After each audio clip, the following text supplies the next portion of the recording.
প্রিয় দর্শক, আপনাদের সবাইকে স্বাগত জানাচ্ছি। আমি এস এম আকাশ। দেখছেন দেশ ভাবনা, এই মুহূর্তের বাংলাদেশ। আমরা অন্তর্বর্তী সরকার যে বাজেট প্রস্তাব করেছে সে বিষয় নিয়ে আমরা আলোচনা করব। কেমন হলো বাজেট এবং অর্থনৈতিক সংস্কার নিয়েও কিছু চিন্তা ভাবনার কথা আমরা জানার চেষ্টা করব। আমাদের সাথে আজকের অতিথি, তার সাথে আপনাদের পরিচয় করে দিই। আমাদের সাথে রয়েছেন অধ্যাপক ডক্টর মাহবুবুল্লাহ, অর্থনীতিবিদ ও রাজনৈতিক বিশ্লেষক। আপনাকে স্বাগত জানাই।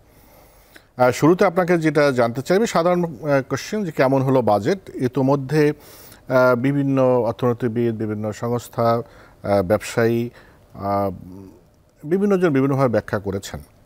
আপনি কিভাবে দেখছেন? দেখুন, আমি প্রিন্ট মিডিয়াতে ইতিমধ্যেই আমার প্রতিক্রিয়া দিয়েছি। সেখানে আমি বলেছি যেটা গতানুগতিক বাজেট।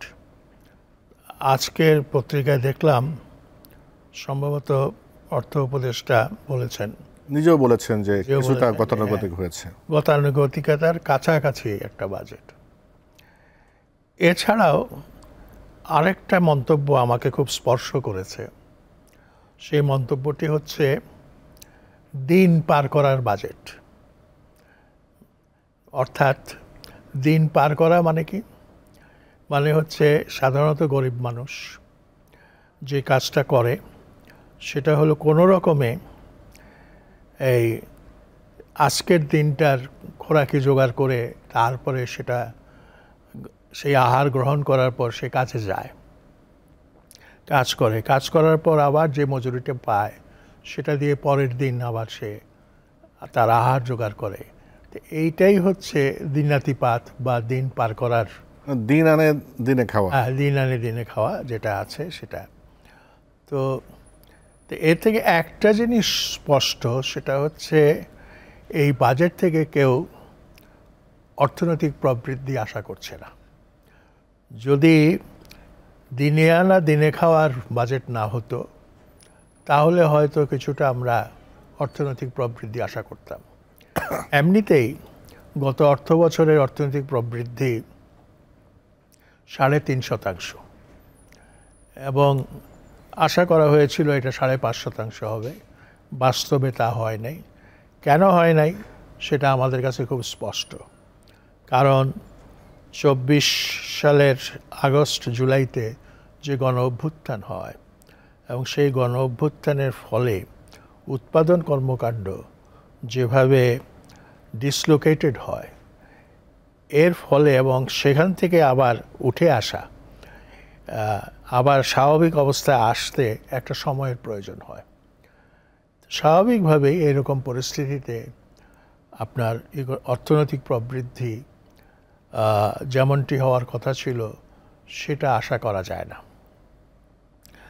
এর আগের থেকেও অর্থনৈতিক প্রবৃদ্ধির হার শ্লথ হয়ে আসছিল, আর বিগত অর্থ বছরে সেটা 3.5% হওয়াটা খুব আশ্চর্যের কিছু নয়। এবং সামনের বছরগুলিতে যদিও আশা করা হচ্ছে, এই বাজেটে আশা ব্যক্ত করা হচ্ছে যে 5.5% প্রবৃদ্ধি হবে, কিন্তু আমার মনে যথেষ্ট সন্দেহ আছে যে এই 5.5% প্রবৃদ্ধি অর্জন করা সম্ভব হবে কিনা। কারণ যেটা দেখা যায় সেটা হচ্ছে বাজেটটা খুব ভালো করে যদি স্টাডি করে কেউ, তাইলে সেটা বুঝবে যে মূলত সরকারের ব্যয় নির্বাহ করার একটা বাজেট হয়েছে। আমরা আইডিয়াল কেসে যেটা আশা করি যে বাজেটের মাধ্যমে যে রাজস্ব আদায় হবে সেই রাজস্ব থেকে একটা সঞ্চিত অংশ থাকবে, সেই অংশটা উন্নয়নের কাজে বিনিয়োগ করা হবে। কিন্তু আমাদের বাজেটে সেই সুযোগ নাই। আমাদের বাজেটটা ঘাটতি বাজেট, 2 লক্ষ কোটি টাকার উপরে ঘাটতির পরিমাণ। বলা হয়েছে এটা আপনার জিডিপির 3.5%। এ ব্যাপারে আমার মনে সংশয় আছে এবং সন্দেহ আছে। কারণ বাংলাদেশের জিডিপি আসলে কত সেইটা সঠিকভাবে পরিমাপ করা হয় কিনা সেটা একটা প্রশ্ন। এবং জিডিপি পরিমাপের জন্য জাতিসংঘের একটা স্ট্যান্ডার্ড আছে, সিস্টেম অফ ন্যাশনাল অ্যাকাউন্টস বলা হয়। এইটা অর্থনীতিবিদ ক্রাভিস এবং অন্যান্যরা এটা করেছেন, আবিষ্কার করেছেন বা তৈরি করেছেন। এবং তার পরবর্তীকালে বিভিন্ন সময়ে পরিবর্তিত অর্থনৈতিক পরিস্থিতির পরিপ্রেক্ষিতে এই পদ্ধতিটাকে উন্নত করা হয়। বাংলাদেশে যে রাজনৈতিক সরকার যখন ক্ষমতায় থাকে তখন একটা প্রবণতা থাকে যে তাদের সাফল্য বড় করে দেখানো, এবং সাফল্য বড় করে দেখাতে গিয়ে তারা যেটা বলে সেটা হচ্ছে যে তাদের আমলে অর্থনৈতিক বছরে 7%, 6.5% প্রবৃদ্ধি হচ্ছে। বাস্তবতা হচ্ছে কি না সেটা তো আমাদের সাধারণ মানুষের পক্ষে বোঝা কঠিন। কাজেই আমি মনে করছি বাংলাদেশকে যদি সঠিক পথে অগ্রসর হতে হয় অর্থনীতির বিচারে, তাহলে আমাদের পরিসংখ্যান ব্যবস্থার একটা সংস্কার দরকার, এবং সত্যিকারের চিত্রটা কি, পিকচারটা কি, সেটা আমাদের জানা প্রয়োজন। যতক্ষণ আমরা সেই পিকচারটা না পাবো ততক্ষণ আমাদের অনেক অঙ্ক ভুল হয়ে যাবে। যেমন বলা হচ্ছে ডেফিসিট জিডিপি 3.5%। এখন জিডিপি যদি আরও কম হয়, আসলে যেভাবে হিসাব করা হয়েছে, তাইলে এটা 3.5%-এর বেশি হবে। তবে বলা হয় যে বাজেটে 5% জিডিপির ঘাটতি গ্রহণযোগ্য। এটা নিয়েও আমার মনে একটু সংশয় আছে, যদি অর্থনীতিবিদরা এই স্ট্যান্ডার্ডটা স্থাপন করেছেন। বছরের পর বছর ধরে আপনি ঘাটতি বাজেট করে যাবেন, এবং ঘাটতি বাজেট করাটা যেটাকে বলা হয় অর্থনীতির যে গ্রামার, যে ব্যাকরণ, সে অনুযায়ী এটা অগ্রহণযোগ্য কিছু না। কিন্তু প্রশ্নটা হচ্ছে, ওই যে বললাম, লাগাতার যদি এটা চলতে থাকে তাহলে বুঝতে হবে আমরা অর্থনীতির থেকে বা আমাদের যা জিডিপি হচ্ছে, যা উৎপাদন হচ্ছে, যা সেবা এবং উৎপাদন কর্মকাণ্ড যা কিছু হচ্ছে, সেখান থেকে আমরা সত্যিকার অর্থে যেটাকে বলা হয় কাম্য পরিমাণে রাজস্ব আদায় করতে পারছি না। এবং রাজস্ব আদায় করতে না পারার ফলেই কিন্তু ঘাটতিটা হয়। আর ঘাটতিটা পূরণ করার জন্য ঋণ করতে হয়, আবার ঋণ করার জন্য ব্যাংকের কাছে হাত পাততে হয়, আর বিদেশিদের কাছে, বিদেশি রাষ্ট্রের কাছে, বিদেশি সংস্থার কাছে হাত পাততে হয়। যে এইটাই তো আমরা বছর পর বছর দেখে আসছি, যে এই ঘাটতি বাজেট এবং রাজস্ব আদায়ের লক্ষ্যমাত্রা যেটা নির্ধারণ করা হয় সেটা কখনোই পূরণ হয় না। আমাদের ঋণ নিতে হয়, এবং বিদেশি সংস্থার কাছ থেকেও ঋণ নিতে হয়, বিভিন্ন মানে কি বলে, যেটা গ্রহণযোগ্য নয় বা আমরা চাই না এরকম কিছু আমাদের শর্ত বেড়াজারে পড়ে যেতে হয়। কিন্তু এবার একটা জিনিস খেয়াল করেছেন নিশ্চয়ই, যে বাজেটের আকার কমানো হয়েছে। তা আমরা প্রত্যেকবারই দেখি যে বাজেটের আকার অনেক বেশি বাড়ে, কিন্তু এবার কমানো হয়েছে, আবার রাজস্ব আয়ের লক্ষ্যমাত্রা কিন্তু বাড়ানো হয়েছে। এটাকে আপনি কি সাংঘর্ষিক দেখেন কিনা, বা যেই লক্ষ্যমাত্রা ঠিক করা হয়েছে সেটা বাস্তবসম্মত কিনা? এক নম্বর কথা হচ্ছে, এবারকার বাজেটের আকার হচ্ছে 7,90,000 কোটি টাকা। গত বছরের বা গত অর্থ বছরের তুলনায় এটা 7,000 কোটি টাকা কম। এতে মহাভারত অশুদ্ধ হয়ে যায়নি। কেন যায়নি? কারণ অতীতে আমরা দেখেছি বছরের পর বছর অ্যাম্বিশাস, উচ্চাভিলাষী বাজেট গ্রহণ করা হয়েছে, এবং বছরের শেষে দেখা গেছে যেই সমস্ত লক্ষ্যমাত্রা ছিল সেই লক্ষ্যমাত্রাগুলো অর্জন করা সম্ভব হয়নি। ফলে একটা রিভাইজ বাজেট হয়, তারপরে একটা ফাইনাল কনক্লুশন হয়। কাজেই দেখা যায় বাজেটে লিখে ছাপিয়ে যা কিছু প্রকাশ করা হয়, বছরের শেষে কিন্তু সেই হিসাবটা আর থাকে না, এবং সেটাকে ডাউনওয়ার্ড রিভাইজ করতে হয়, আপওয়ার্ড নয়, ডাউনওয়ার্ড রিভাইজ করতে হয়। এবং এইটা বছরের পর বছর হয়ে আসছে। বিগত দিনে যেই সরকার ছিল আমাদের দেশে, আমরা সবাই বলি এটা একটা ফ্যাসিবাদী সরকার, স্বৈরতান্ত্রিক সরকার, এবং এই স্বৈরতান্ত্রিক সরকার একটা দর্শন প্রতিষ্ঠা করেছিল। সেই দর্শনটা হচ্ছে উন্নয়ন আগে, গণতন্ত্র পরে, বা গণতন্ত্রের চাইতে উন্নয়নকে প্রাধান্য দেওয়া হয়েছে। এবং তাদের দাবি ছিল তারা দেশের উন্নয়নের জন্য কাজ করছেন, দেশের মানুষের সমৃদ্ধির জন্য কাজ করছেন, সুতরাং তাদেরকে ক্ষমতায় রাখা উচিত, এবং উন্নয়ন যদি হয় তাহলে সেই সরকার যেটাকে বলে এক ধরনের গ্রহণযোগ্যতা পেয়ে যায়। কিন্তু বাস্তবে উন্নয়ন কতটুকু হয়েছে সেটা নিয়ে সন্দেহের অবকাশ আছে। আমরা দেখেছি সেই সময় মেগা প্রজেক্ট, একাধিক মেগা প্রজেক্ট ছিল, যার মধ্যে আমরা অন্তত 3টা প্রজেক্টের নাম করতে পারি: রূপপুর পারমাণবিক বিদ্যুৎ কেন্দ্র, পদ্মা সেতু এবং চট্টগ্রামের যে টানেল, যেটা কর্ণফুলী নদীর নিচ দিয়ে। এগুলোতে বিরাট অঙ্কের টাকা খরচ হয়েছে, এবং এটার আজকে অনুসন্ধান করে দেখা যাচ্ছে, হিসাব নিকাশ করে দেখা যাচ্ছে যে পরিমাণ টাকা বরাদ্দ করা হয়েছে এই প্রজেক্টের জন্য, সেই পরিমাণ টাকা বরাদ্দ করার প্রয়োজন ছিল না। এর চাইতে কম পরিমাণ অর্থ বরাদ্দ করেই এই প্রজেক্টগুলি করা যেত। বিশেষ করে রূপপুর পাওয়ার প্ল্যান্টের ক্ষেত্রে দেখা যায় রাশিয়ানরা, ভারতেও একই ধরনের একটা পাওয়ার প্ল্যান্ট করেছে আর অনেক কম খরচে, অথচ আমাদের এখানে বেশি খরচ দেখানো হয়েছে।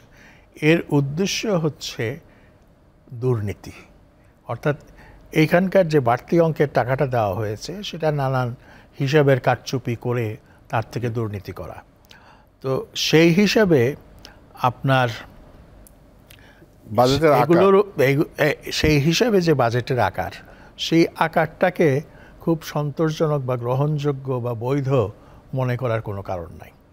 আমি বাজেটের আকার ছোট রেখে যদি if I cut my coat according to cloth, এইটা যদি আমি করি এবং প্রকল্পগুলোতে বাহুল্য ব্যয়, অতিরিক্ত ব্যয় যদি বর্জন করতে পারি, তাহলে আমি মনে করব যে সেটা একটা বিরাট অগ্রগতি। এবং এর পাশাপাশি আপনি যেটা বললেন, আমরা সবাই যেটা বলি যে রাজস্বের আদায়ের যে টার্গেট স্থাপন করা হয় সেই টার্গেটের কাছাকাছি কখনো পৌঁছানো যায় না, 70% বেশি কখনো অর্জন করা সম্ভব হয়নি। এইখানে একটা বিরাট সংস্কারের প্রয়োজন আছে। সংস্কারটা হচ্ছে আমাদের রাজস্ব আদায়ের 70%-এরও বেশি এনবিআর আদায় করে, কাজেই এনবিআর-এর একটা সংস্কার প্রয়োজন আছে। এনবিআর একটা সংস্কার প্রস্তাব করেছে দেখেছি, কিন্তু সংস্কারটা সরকার যেভাবে প্রস্তাব করেছে সেটা ওয়েল থট আউট কিনা সেটা নিয়ে প্রশ্ন আছে। তারা যেটা করেছে, তারা এনবিআর-এরকে 2টা ভাগে ভাগ করেছে, এনবিআর-এর বিলুপ্তি পর্যন্ত ঘোষণা করেছে। একটা হচ্ছে রাজস্ব ব্যবস্থাপনা, আরেকটা হচ্ছে নীতি নির্ধারণ। তো আমার কাছে মনে হয়েছে এটা করার ফলে যেটা এনবিআর-এর সঙ্গে সংশ্লিষ্ট ব্যক্তিরা তারা বিভ্রান্ত হয়েছে এবং তারা ভুল বুঝেছে যে সরকারের ইন্টেনশন সম্পর্কে, এবং তাদের মনে একটা সন্দেহ যে তাদের সার্ভিসের লোকের বাইরে অন্য ক্যাডার থেকে লোক এনে এই এনবিআর চালানো হবে বা এনবিআর-এর নীতি নির্ধারণী যে উইং সেটা চালানো হবে। তো সরকার এনবিআর বিলুপ্ত না করেও কিন্তু এই সংস্কারটা করতে পারত। একটা হচ্ছে নীতি নির্ধারণী উইং তৈরি করা, এবং নিঃসন্দেহে নীতি নির্ধারণী উইংটা ওই এনবিআর-এর রাজস্ব আদায়ের যে ব্যবস্থাপনা সেটার চাইতে আকারে অনেক ছোট হওয়ার কথা, এবং এর পাশাপাশি বড় অংশটা রাজস্ব আদায়, রাজস্ব ব্যবস্থাপনার জন্য নিয়োজিত করা উচিত। ফলে কি হলো, কর্মবিরতি হলো এবং দীর্ঘদিন কর্মবিরতি থাকলো। এই কর্মবিরতির ফলেও কিন্তু রাজস্ব আদায় বিঘ্নিত হয়েছে।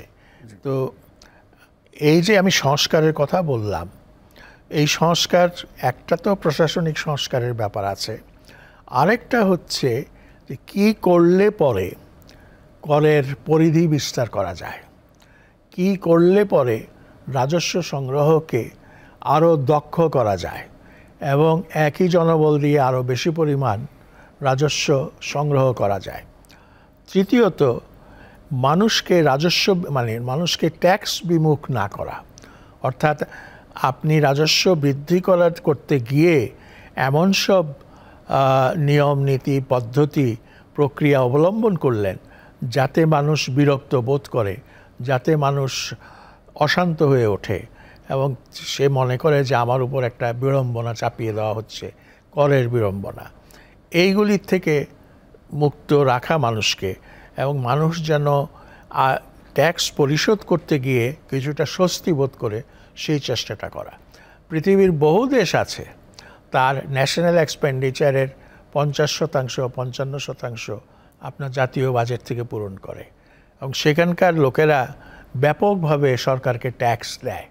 এই ট্যাক্স দিতে গিয়ে তারা কিন্তু অনীহা বোধ করে না, এবং তারা আনন্দের সঙ্গে এই ট্যাক্স দেয়, কারণ তারা জানে যে দুদিন পরে এই প্রদত্ত ট্যাক্স, প্রদত্ত কর তার কাছেই বিভিন্ন সেবার মাধ্যমে ফেরত আসবে। বেনিফিট আকারে ফিরে আসবে। কিন্তু সেটা তো আমাদের বাংলাদেশে কখনো হয় বলে তো বাংলাদেশের যে এই যে আদায় হচ্ছে না বা টার্গেট আমরা পূরণ করতে পারছি না, সেটার বড় কারণ হচ্ছে মানুষের মনে আস্থা নাই যে আমি ট্যাক্স দিলে তার বেনিফিটটা কোনো না কোনোভাবে আমার কাছে এসে পৌঁছাবে।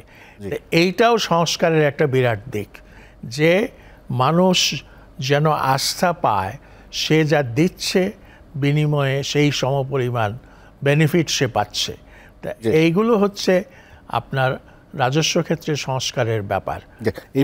আরও অন্যান্য সংস্কার আছে, যেমন কর কাঠামোতে ছাড়ের পরিমাণ কত এবং ছাড়ের সংখ্যা কত সেটা কমানো যায় কি না, বা আপনার হারটা একটু কমিয়ে দিয়ে আরও ব্যাপক করা যায় কি না, এইগুলো সব ভাববার ব্যাপার আছে। যে এখন মূল্যস্ফীতি নিয়ে একটা আলোচনা করতে চাই। আপনারা জানেন যে এটা সাধারণ মানুষের সাথে তো একদম সম্পর্কিত।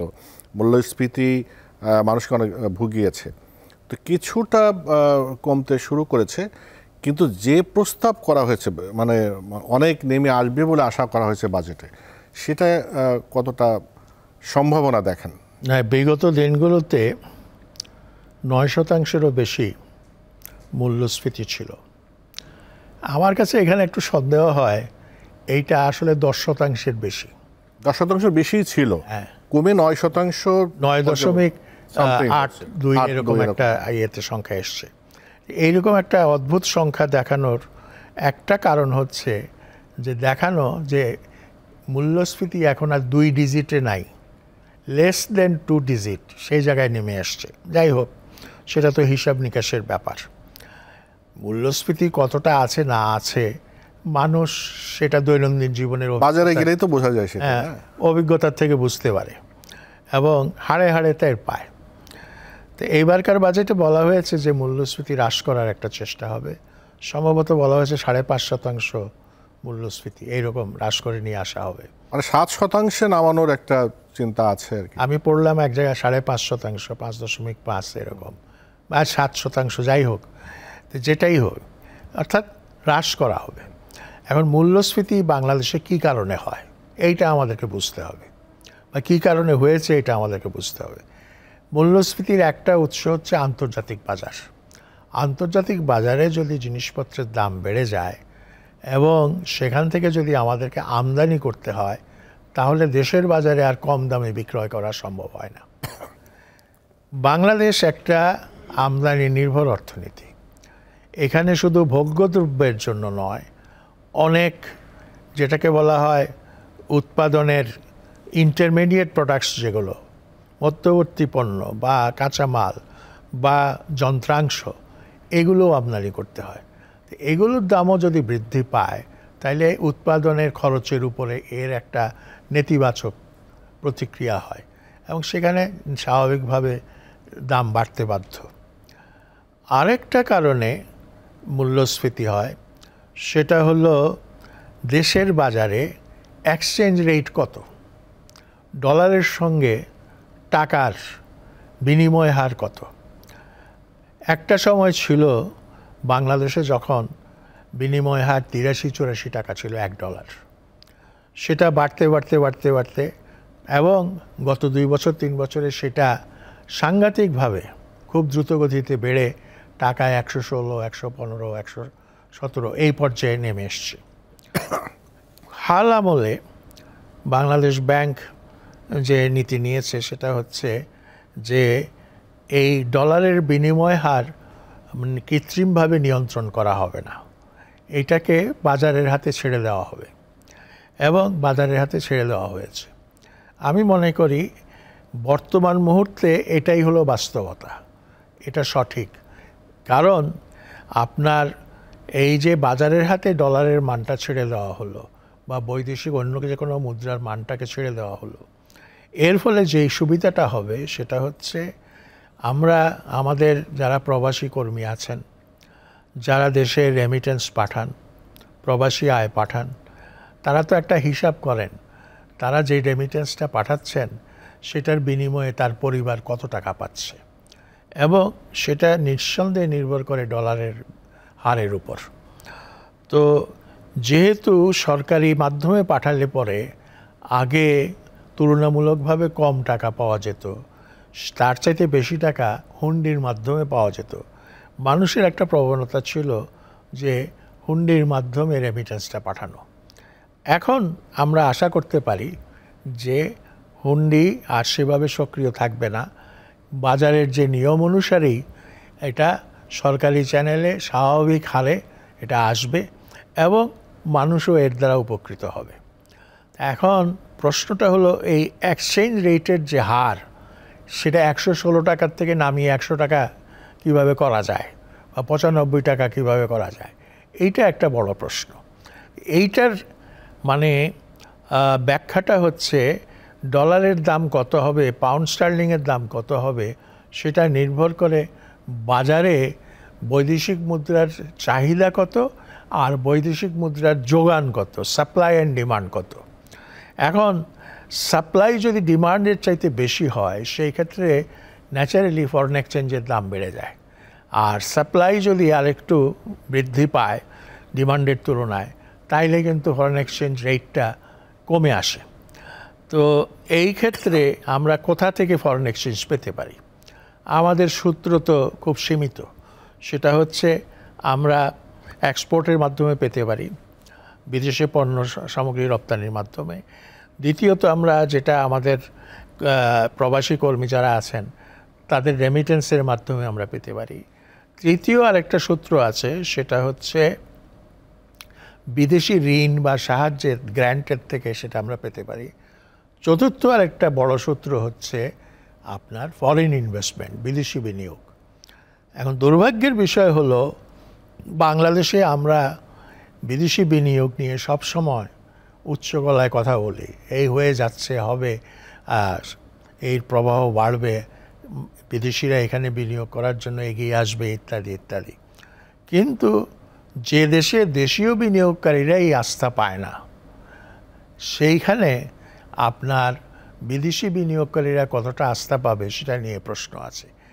দ্বিতীয়ত হচ্ছে বাংলাদেশের কস্ট অফ ডুইং বিজনেস অনেক বেশি, এবং আপনার একটা লাইসেন্স জোগাড় করতে গিয়ে, একটা অ্যাপ্রুভাল জোগাড় করতে গিয়ে অনেকগুলো অফিসে ধর্ণা দিতে হয়, অনেকগুলো ডেস্কে ধর্ণা দিতে হয়।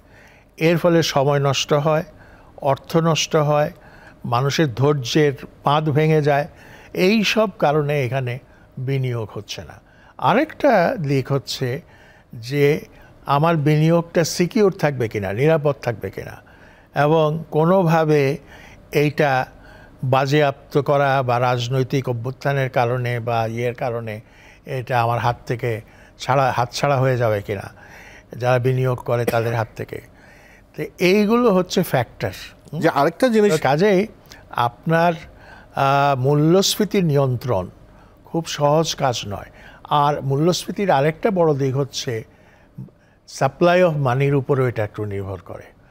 তো শেখ হাসিনার আমলে যে বড় বড় মেগা প্রজেক্ট নেওয়া হয়েছিল, এগুলোর কল্যাণে বাজারে কিন্তু অনেক অর্থ প্রবেশ করেছে, মার্কেটে চলে গেছে নানানভাবে, শ্রমিকের মজুরি হিসেবে, কাঁচামালের দাম হিসেবে, নানানভাবে এটা চলে গেছে। তো এই যে বিশাল অঙ্কের টাকা বাজারে ঢুকলো, কিন্তু এই প্রজেক্টের যে বেনিফিট, সেই বেনিফিটটা যদি খুব দ্রুত আসে তাইলে কিন্তু মানি সাপ্লাইয়ের সঙ্গে বেনিফিট স্ট্রিমের মাধ্যমে যে কমোডিটিস পাওয়া যায়, যে সার্ভিস পাওয়া যায়, সেইটাকে ব্যালেন্স করা যায়।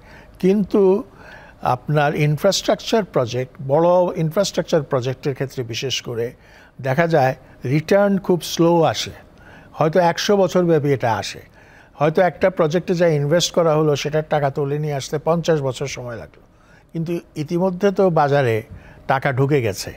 কাজেই আপনার এইটাও একটা দিক মূল্যস্ফীতির, যে আমাদের এখানে বাড়তি অর্থ সরবরাহ আছে কিনা, এবং সেটা নিয়ন্ত্রণের প্রয়োজন আছে কিনা, জি। আবার সেটা নিয়ন্ত্রণ করতে গেলে ব্যবসার উপর বিরূপ প্রতিক্রিয়া হবে কিনা, এইরকম নানা ধরনের দিক আপনার সেইগুলো তো বাজেটে একটা দিক নির্দেশনা থাকতে হবে। হ্যাঁ। কিন্তু বিনিয়োগের কথা যেটা বলছিলেন, আমরা তো সবসময় দেখি যে ঘাটতি বাজেট আমরা করেছি।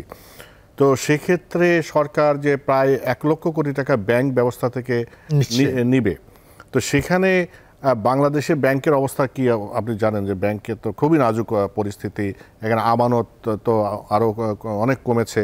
সেখানে যদি সরকারি 1 লক্ষ কোটি টাকা নেয়, তাহলে বেসরকারি বিনিয়োগ যারা করবে তারা টাকা পাবে কোথা থেকে? তাহলে এটাকে অর্থনীতির ভাষায় বলা হয় ক্রাউডিং আউট এফেক্ট। রাষ্ট্র বা সরকার যদি ব্যাংক ব্যবস্থা থেকে টাকা নিয়ে নেয়, তাহলে প্রাইভেট সেক্টর সে তার বিনিয়োগের জন্য যে ঋণ দরকার সেই ঋণটা যথাযোগ্যভাবে পাবে না। এখন বাংলাদেশের ব্যাংক ব্যবস্থা 2-4-5টা ব্যাংক বাদ দিয়ে অধিকাংশ ব্যাংকের অবস্থা কিন্তু দে আর ইন শ্যাম্বলস। তাদের মধ্যে লিকুইডিটির প্রবলেম আছে, তারা যারা টাকা ডিপোজিট করেছিল তাদেরকে সেই টাকা ফেরত দিতে পারছে না, যারা এফডিআর করেছিল বা অন্য ধরনের সেভিংস করেছিল লং টার্ম, সেই টাকাও কিন্তু ফেরত দিতে পারছে না। তো এইটা একটা খুব বিপজ্জনক পরিস্থিতি। আমি ঠিক জানি না, নিশ্চয়ই বাজেট যারা তৈরি করেছেন তারা নিশ্চয়ই একটা হিসাব নিকাশ অঙ্ক করেছেন। তারা এখানে আগামী দিনগুলোতে বা আগামী 1 বছরে প্রাইভেট সেক্টর ইনভেস্টমেন্ট কতটা বাড়বে, কতটা হতে পারে, সম্ভাব্য কি এক্সপেকটেশনটা কি, সেটা হিসাব করা, সরকার কতটা কি করবে সেটার হিসাব করা, দুটো মিলিয়ে তো এই হিসাবটা। এখন আমাদের বাজেটের সমস্যাটা হচ্ছে গত বছর বাজেটে কী ছিল, কোন অঙ্ক কী ছিল, সেটা একটু হেরফের করে আবার নতুন একটা বাজেট পেশ করা হয়। তো এইটা যদি চলতে থাকে তাইলে আমরা খুব বেশি ভালো কিছু আশা করতে পারি না। আমি তাই দেখছি ওই যে বলা হয়েছে দিনে আনা দিনে খাওয়া বাজেট, সেই অবস্থারই কিন্তু পুনরাবৃত্তি হতে যাচ্ছে। এমনকি দিনে আনা দিনে খাওয়াও সম্ভব হবে কি না সেটা নিয়েও কিন্তু প্রশ্ন থেকে যাচ্ছে। যেহেতু আমরা উত্তরাধিকার সূত্রে, বর্তমান যে ইন্টারিম গভর্নমেন্ট, তারা উত্তরাধিকার সূত্রে যে অর্থনীতিটা পেয়েছে সেটা একটা ফোকলা অর্থনীতি। এই ফোকলা অর্থনীতিতে আপনি ভালো কিছু আশা করবেন, ভালো কিছু করা সম্ভব হবে, এটা নিশ্চয়ই চিন্তা করাটা খুব যুক্তিযুক্ত নয়। কিন্তু কর্মসংস্থানের কি হবে? এই যে ফোকলা অর্থনীতিতে এই সরকার আসার পরে, যেহেতু আমরা আসার পরে তো আরও বুঝতে পেরেছি যে কতটা ফোকলা হয়েছে, অনেক কারখানা বন্ধ হয়েছে, নতুন করে বেকারত্ব তৈরি হচ্ছে। এই কর্মসংস্থানের কোনো নির্দিষ্ট কর্মসূচি তো বাজেটে নেই বলে অনেকে বলছেন। তো সেদিকে যদি দৃষ্টি না থাকে, এই জন্য বরাদ্দ তেমন কিছু নাই। প্রশিক্ষণের জন্য কিছু বরাদ্দ আছে, আর কিছু ক্ষুদ্র উদ্যোগের জন্য সামান্য বরাদ্দ। 100 কোটি টাকা ক্ষুদ্র, এটা কিছুই না। বাংলাদেশের অর্থনীতির যে আকৃতি সেই তুলনায় এটা কিছুই না। এবং কর্মসংস্থানের সমস্যা, বেকার সমস্যা বাংলাদেশের একটা খুব বড় ধরনের সমস্যা। এইটার সমাধান যদি আমরা চাই, আমরা আশা করি, তাহলে আমাদেরকে অবশ্যই একটা জিনিস ভাবতে হবে, সেটা হচ্ছে যে সরকার কতটা কর্মসংস্থান সৃষ্টি করবে। তার চাইতে বেশি কর্মসংস্থান যাতে প্রাইভেট সেক্টরে সৃষ্টি হয় সেটার দিকে মনোযোগ দিতে হবে। কিন্তু প্রাইভেট সেক্টরে কর্মসংস্থান কখন হবে? যদি প্রাইভেট সেক্টরের সঙ্গে যারা জড়িত আছেন, তারা যদি ইনভেস্টমেন্ট করেন, এই প্রাইভেট ইনভেস্টাররা যদি এগিয়ে আসে, তাইলে আপনার কর্মসংস্থানের সমস্যাটা ধীরে ধীরে আপনার সহজ হয়ে আসবে। কিন্তু এখন অর্থনীতির যে অবস্থা, দেশের যে অবস্থা, সবাই বলেন, অনেকেই বলেন, দেশে একটা আস্থার সমস্যা আছে, একটা বিশ্বাসের সমস্যা আছে। সেটা কি? যে এখনও রাজনৈতিক অনিশ্চয়তা নানা কারণে এবং বড় ধরনের বিতর্কগুলো, যেটা আমি এখানে উল্লেখ করতে চাই না, সেই সব বিতর্কের কারণে ঠিক দেশে আগামীকাল কী ঘটবে এটা নিয়ে অনেকে চিন্তিত আছেন। এবং এই কারণে কেউ কোনো বড় ইনিশিয়েটিভ নিচ্ছে না, এবং নিচ্ছে না বলেই আপনার এইখানে সেভাবে ইনভেস্টমেন্টটা স্বাভাবিক গতিতে হচ্ছে না। তো যতক্ষণ পর্যন্ত দেশে একটা স্থিতিশীল সরকার না আসবে, যতক্ষণ পর্যন্ত মানুষ দেশের উপরে, রাষ্ট্রের উপরে, রাষ্ট্র পরিচালকদের উপরে আস্থা খুঁজে না পাবে, ততদিন পর্যন্ত এখানে বিনিয়োগ খুব একটা আশা করা যায় না। যদিও সবাই বলে যে বাংলাদেশের মজুরির হার বিশ্বের অনেক দেশের চাইতে কম, কিন্তু সেটাই কিন্তু বিনিয়োগ আকৃষ্ট করার জন্য যথেষ্ট না। বিনিয়োগ বান্ধব যে পরিবেশ, সেই পরিবেশটা অনেক বেশি গুরুত্বপূর্ণ। যে এই যে আপনি বলছিলেন যে বিভিন্নভাবে বড় বড় প্রজেক্টের কারণে বাজারে টাকা ঢোকে, এছাড়াও তো এই সব প্রজেক্টের মাধ্যমে অনেক রকম লুটপাটের ব্যবস্থা হয় এবং অনেক টাকা তো বিদেশে পাচার হয়ে গেছে, কিন্তু দেশেও কিছু আছে। আপনার এই যে কালো টাকা আমরা যেটা বলি বা অপ্রদর্শিত টাকা যেভাবেই আপনি বলেন, প্রত্যেক বছরে এইটা সাদা করার একটা সুযোগ থাকে, আর প্রত্যেক বছরই এটা নিয়ে এক ধরনের সমালোচনা হয়। আপনি অর্থনীতিবিদ হিসেবে এটাকে কিভাবে ব্যাখ্যা করবেন? দেখেন, আমরা কি জানি বাংলাদেশে এখন কালো টাকার পরিমাণ কত? জিডিপির কত অংশ কালো টাকা? ভারতে 80-র দশকে একটা সার্ভে করা হয়েছিল। সেই সার্ভে থেকে যেটা উঠে এসছে সেটা হলো ভারতেরও বোধহয় 60-70% হচ্ছে কালো টাকা। বাংলাদেশে সেই কালো টাকার পরিমাণ, এখানে যেই পরিমাণ দুর্নীতি, এখানে যেই পরিমাণ লুটতরাজ হচ্ছে বা হয়েছে, সেইখানে কালো টাকা যে কত বা তার পার্সেন্টেজ যে কত, সেইটা হিসাব করাটা মানে হিসাব না করলে বলা যাবে না। তবে পার্সেন্টেজ নিঃসন্দেহে ভেরি হাই। এখন বিভিন্ন সময়ে বিভিন্ন সরকার কালো টাকা সাদা করার জন্য বিশেষ ধরনের প্রণোদনা দিয়ে আসছে, যে কিছু ট্যাক্স, সামান্য ট্যাক্স দিয়ে তুমি কালো টাকাটাকে সাদা করে নাও এবং আপনার দুদকের মামলা থেকে রেহাই পাও। কিন্তু দেখা গেছে দিনের শেষে, বছরের শেষে 200 কোটি টাকা বা 150 কোটি টাকা বা 300 কোটি টাকা, এর বেশি কালো টাকা সাদা হয় না। সবচেয়ে বেশি কালো টাকা সাদা হয়েছিল বোধহয় জিয়াউর রহমানের সময়, যখন উনি অর্থ উপদেষ্টা ছিলেন, deputy chief martial law administrator, অর্থ মন্ত্রণালয়ের দায়িত্ব, উনি নিজে বাজেট পেশ করেছেন। তো সেই সময় মানুষ যে কালো টাকা সাদা করেছিল, তখন অর্থনীতির আকারও অনেক ছোট ছিল, বাজেটের আকারও অনেক ছোট ছিল। কিন্তু যেহেতু দেশে সামরিক শাসন আছে, ওটা একটা কঠোর একটা ব্যাপার আছে, সেই জন্য অনেকেই ভয় পেয়ে সেই সময় একটু তুলনামূলকভাবে বেশি কালো টাকা সাদা করেছে। কিন্তু আপনি ভয় দেখিয়ে জয় করবেন, এইটা তো একটা বাজার অর্থনীতির নিয়ম না। এবং বাজার অর্থনীতিতে আপনারা বাজারের নিয়মেই কিন্তু আপনাকে এই সমস্ত ব্যবস্থাগুলো করতে হবে। এবং সেই জন্য যেটা প্রয়োজন সেটা হচ্ছে আমাদের রেগুলেটরি বডি যেগুলো আছে, নিয়ন্ত্রণকারী সংস্থা যেগুলো আছে, সেগুলোকে শক্তিশালী করা। কিন্তু এইখানেও একটা সমস্যা হচ্ছে যে নিয়ন্ত্রণকারী সংস্থা যাদেরকে নিয়ন্ত্রণ করবে, তারা যদি টাকা পয়সার জোরে ওই নিয়ন্ত্রণকারীদেরকে কিনে ফেলে, যেটাকে বলে রেগুলেটরি ক্যাপচার, তাইলে কিন্তু খুব বেশি নিয়ন্ত্রণ মানে রেগুলেশন থেকে, রেগুলেটরি এক্সারসাইজ থেকে খুব বেশি আশা করতে পারেন না। আসলে যে কোনো দেশের অর্থনীতি এইটা খোলা চোখে, সাদা চোখে আমরা যতটুকু দেখি, তার চাইতে এর ভেতরটা অনেক বেশি জটিল এবং অনেক বেশি কঠিন এর ভেতরটা, এবং এর ভেতরে প্রবেশ করা সেটা আরও কঠিন। সেই জন্য আমার মনে হয় যে এই কালো টাকার ব্যাপারটা শুধু এই সুযোগটা দিয়ে কোনো লাভ নাই, বরং এই সুযোগটা বন্ধ করে দেওয়া উচিত। একটা বড় কারণ হচ্ছে এটা অনৈতিক, এবং যারা কালো টাকা করেছেন আর যারা যথা নিয়মে ট্যাক্স প্রদান করেছেন, তাদের দুইজনের মধ্যে একটা বৈষম্য হয়। এবারকার অভ্যুত্থানের একটা মূলনীতি ছিল বৈষম্য বিরোধী। আপনি তো আবার নতুন করে বৈষম্য সৃষ্টি করছেন, কাজেই এটা থেকে বিরত হওয়া উচিত এবং বাজেট থেকে এই প্রস্তাবটা ছেঁটে ফেলা উচিত। আচ্ছা, সেটাতে একটা প্রস্তাব, কিন্তু সামগ্রিকভাবে যে বৈষম্য বিরোধী যে আমাদের চেতনা, সমাজের একটা বৈষম্যহীন সমাজ গড়ার যে অঙ্গীকার, আমাদের 24-এর যে আন্দোলন, বা আমরা সেই মুক্তিযুদ্ধ যেটা হয়েছিল সেখানেও তো একটা বৈষম্যের বিরুদ্ধেই তো আমাদের দাঁড়ানো।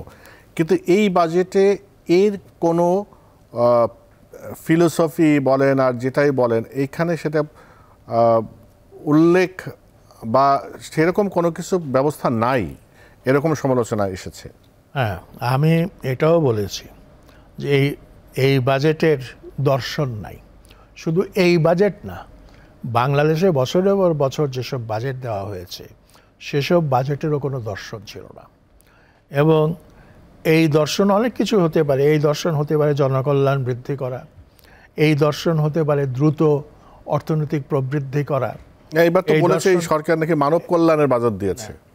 সেটা তো মানে বাংলা ভাষায় আমরা লিখতে পারি, কিন্তু কাজের কাজ কতটুকু হবে সেটাই তো একটা প্রশ্ন আমাদের।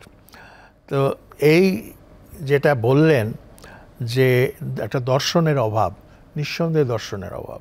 এবং বাংলাদেশে আয় বন্টনের অবস্থাটা কি, মানে বেশ কয়েক বছর আগের একটা হিসাবে দেখা গেছে, 2016 সালের দিকের হিসাবে দেখা গেছে যে সর্বোচ্চ 5% মানুষ, সর্বনিম্ন যে 10% বা 5% তাদের তুলনায় 123 গুণ বেশি আয় করে। এই যে আয় বৈষম্য, এটাও কিন্তু প্রকৃত চিত্র না। কারণ হিসাবের মধ্যে বহু কিছু হেরফের হয়, বাদ যায়, বা যেটাকে বলা হয় গ্লস ওভার করা হয়, বা সেটা ঠিক ধরা যায় না, এরকম একটা অবস্থা হয়। তো এই যে বৈষম্য, পর্বত প্রমাণ বৈষম্য, এরকম বৈষম্য সম্পন্ন দেশ খুব কমই আছে। বাংলাদেশে বৈষম্য নিরূপণের জন্য যে জিনি কোএফিসিয়েন্ট যেটাকে বলা হয়, সেটা 0.48-এর চাইতে বেশি, 0.5-এর কাছাকাছি। এবং এই রেশিওটা, এটা একটা বিপজ্জনক অনুপাত, মানে এটা ডেঞ্জারাস। এটা যদি 0.3 হতো বা 0.4 হতো তাহলে এত দুশ্চিন্তার কারণ ছিল না। এখন আপনি বৈষম্য দূর করতে গেলে একটা বাজার অর্থনীতির ফ্রেমওয়ার্কে একটাই হাতিয়ার আপনার কাছে আছে, বড় হাতিয়ার। সেই হাতিয়ারটা হচ্ছে ইনকাম ট্যাক্স। এবং এই যে প্রত্যক্ষ কর, আমাদের বাজেটের একটা চেহারা হচ্ছে যে এইটা পরোক্ষ কর নির্ভর। এখনও আমরা মানে প্রত্যক্ষ করকে প্রাধান্যে আনতে পারিনি। অ্যান্ড প্রত্যক্ষ করকে প্রাধান্যে আনা মানেই হচ্ছে আয়কর বাড়ানো। এখন বাংলাদেশে কিন্তু আয়কর বৃদ্ধি করার বিরাট সুযোগ রয়েছে। কত ধরনের অ্যাক্টিভিটিস বাংলাদেশে হচ্ছে সেটা কল্পনা করাও কঠিন।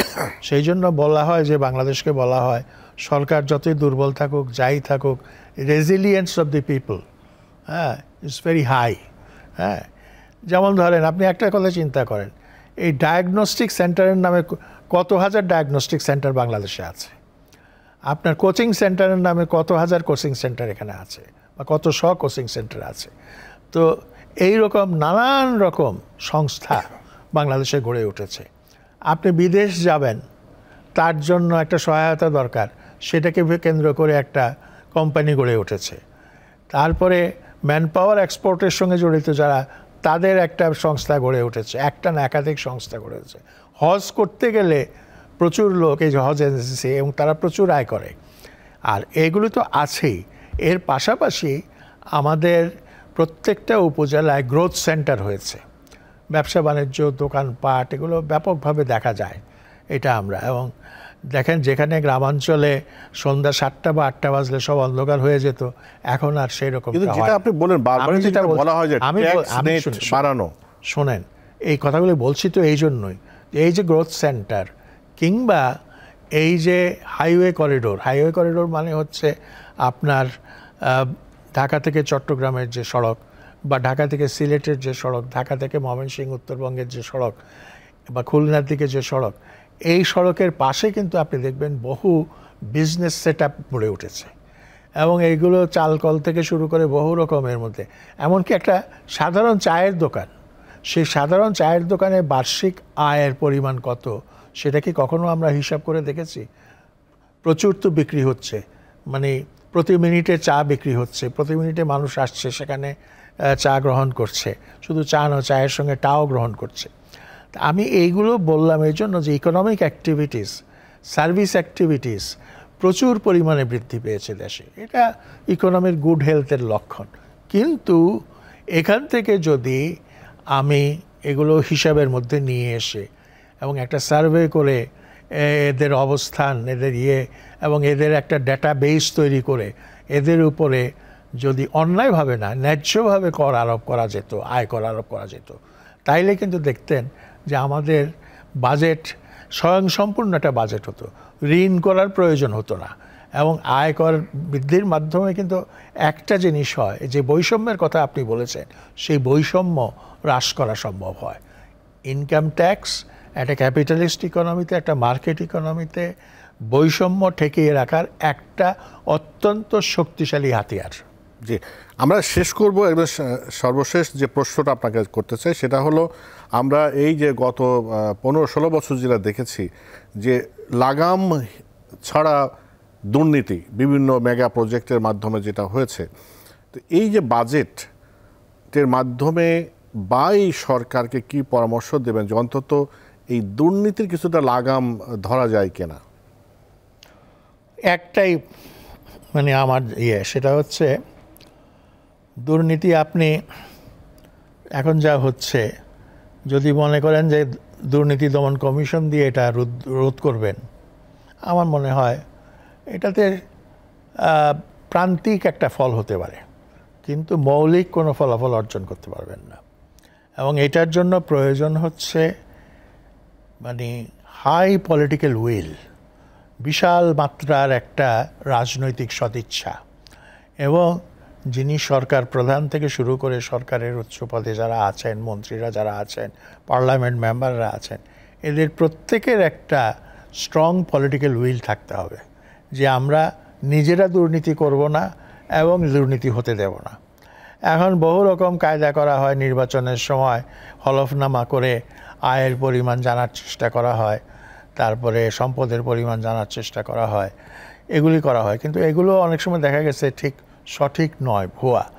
এবং তারপরে আমরা গত সরকারের আমলে দেখেছি যারা আপনার এরকম স্টেটমেন্ট দিয়েছেন ইয়ের কাছে, নির্বাচন কমিশনের কাছে, তারা 5 বছরের মাথায় তাদের সম্পদের পরিমাণ কয়েকশো গুণ বৃদ্ধি পেয়েছে।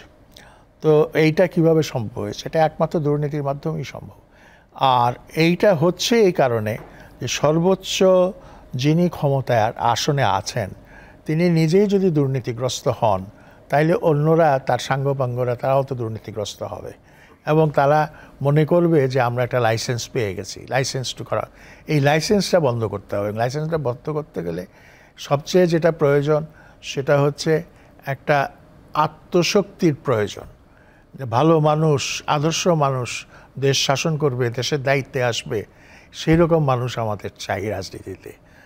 যতদিন পর্যন্ত রাজনীতিতে সেই রকম মানুষ না আসবে, ততদিন পর্যন্ত কিন্তু দুর্নীতি সেইভাবে রোধ করা খুব একটা সম্ভব হবে বলে আমার মনে হয় না। তেমন আমরা প্রত্যাশা করতে পারি। আগামী দিনে কি হয় দেখা যাক। আপনাকে অনেক ধন্যবাদ আমাদেরকে সময় দেওয়ার জন্য। প্রিয় দর্শক, আপনাদেরকে অনেক ধন্যবাদ।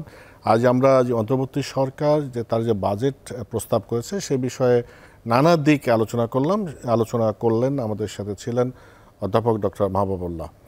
আজ এ পর্যন্ত, সবাই ভালো থাকবেন। ধন্যবাদ।